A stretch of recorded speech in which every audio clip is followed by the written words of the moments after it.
Hello students, आज हमारा lecture 7 है चैप्टर 4 का।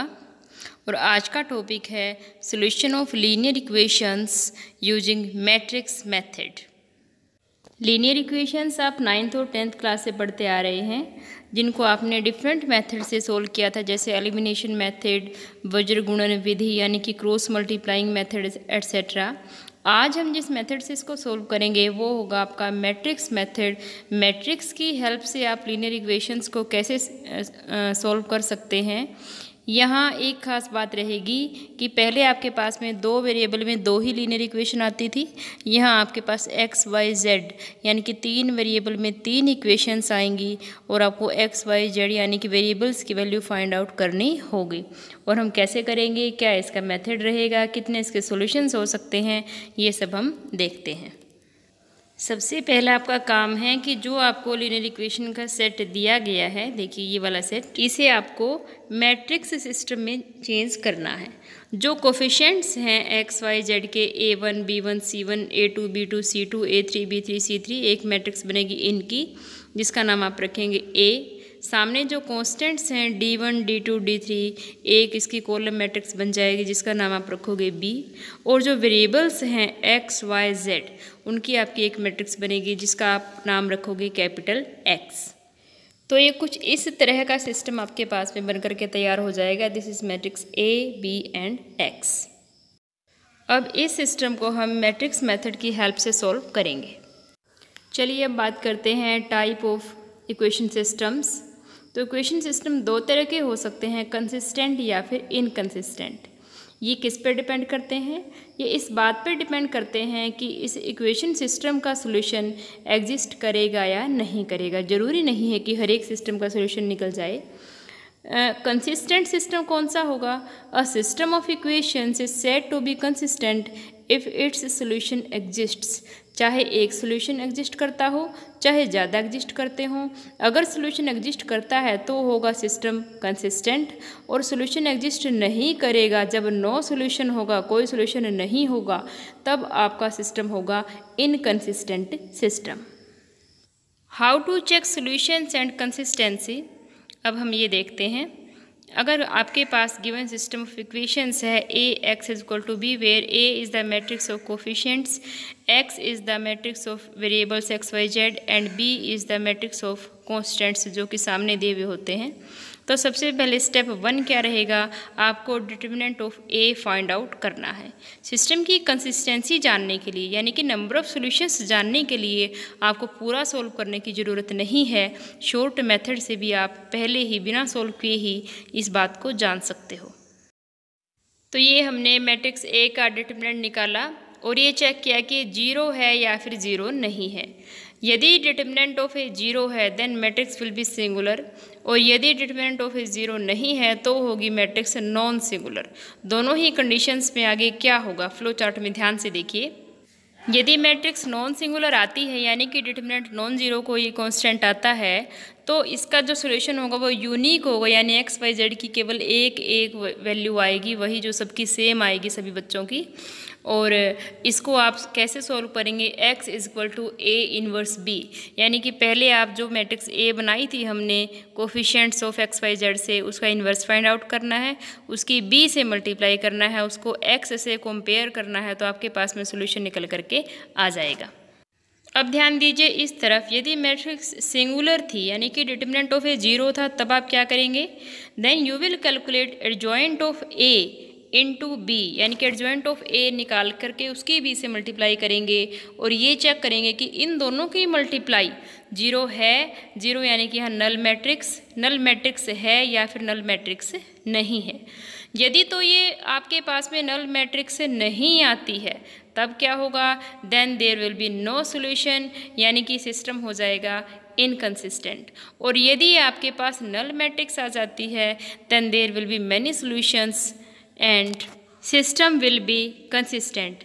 बट ये भी हो सकता है कि आपके पास नो सॉल्यूशन रहे और सिस्टम हो जाए इनकंसिस्टेंट, यानी कि यदि adjoint of A into B null matrix आ जाए तो सिस्टम कंसिस्टेंट या फिर इनकंसिस्टेंट कुछ भी हो सकता है, हम श्योरली कुछ भी नहीं कह सकते। चलिए अब एक एग्जाम्पल लेकर के देखते हैं। यहाँ आपको 3 इक्वेशंस दी गई हैं, यानी कि इक्वेशन सिस्टम दिया गया है और सोल्व करना है एक्स वाई जेड के लिए यूजिंग मैट्रिक्स मेथड।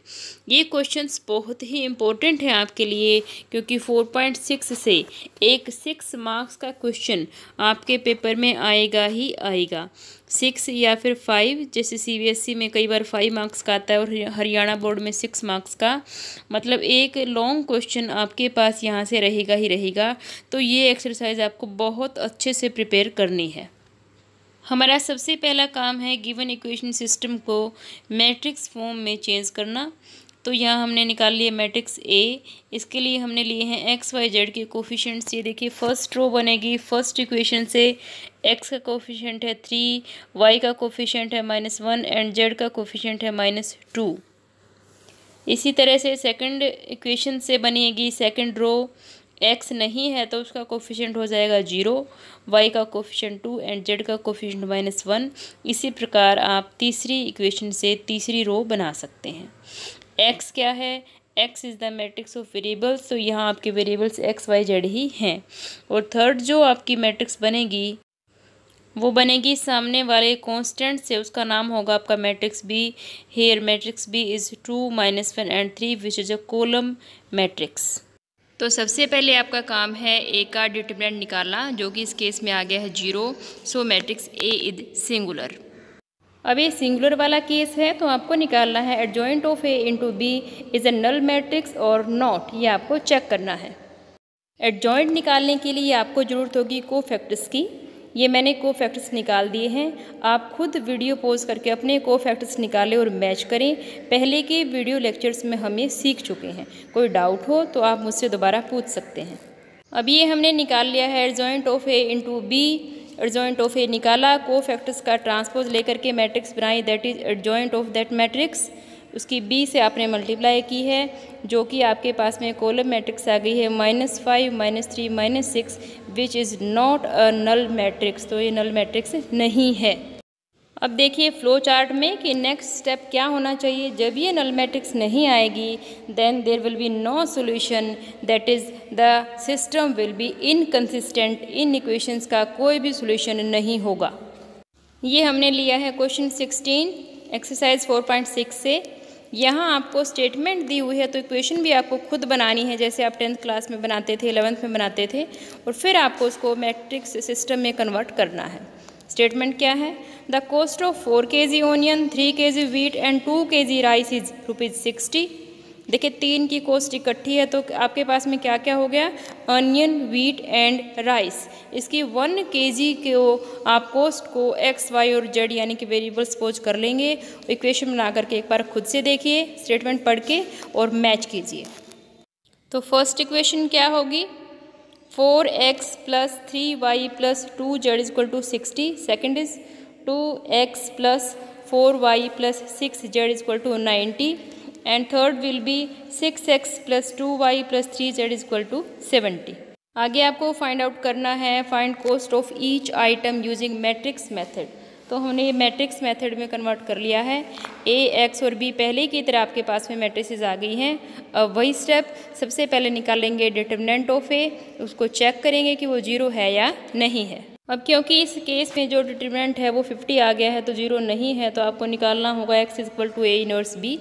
उसके लिए आपको चाहिएगा सबसे पहले एडजॉइंट इन्वर्स के लिए। तो ऐसे ही आपने पहले कोफैक्टर्स निकाल लिए हैं। कोफैक्टर का ट्रांसपोज लेकर के आपने एडजॉइंट निकाल लिया है। एडजॉइंट की हेल्प से आपने one by determinant of A into adjoint of A करके आपने निकाल लिया है ए इन्वर्स। अब देखते हैं आगे क्या करना है। अब हम निकालना चाहते हैं x = a इन्वर्स b। तो a इन्वर्स की मल्टीप्लाई कर दी है b से आपने, और आपके पास में मल्टीप्लाई हो करके कॉलम मैट्रिक्स सामने आ गई है। इसको आपने कंपेयर किया column matrix X Y Z से। तो एक्स वाई जेड की वैल्यू 588 यानी कि cost of 1 kg onion, wheat and rice तीनों आपके पास में आ गई है। ये आपका आंसर है, आपका सोल्यूशन है मैट्रिक्स मेथड से। अब ये है लास्ट में आपका होमवर्क एक्सरसाइज 4.6। हर क्वेश्चन आपको करके देखना है। जैसे कि आपको बताया पेपर में इस एक्सरसाइज में से एक लॉन्ग क्वेश्चन 100% आएगा ही आएगा। तो इसको प्रिपेयर करें, होमवर्क करके मुझे फ़ोटो सेंड करें।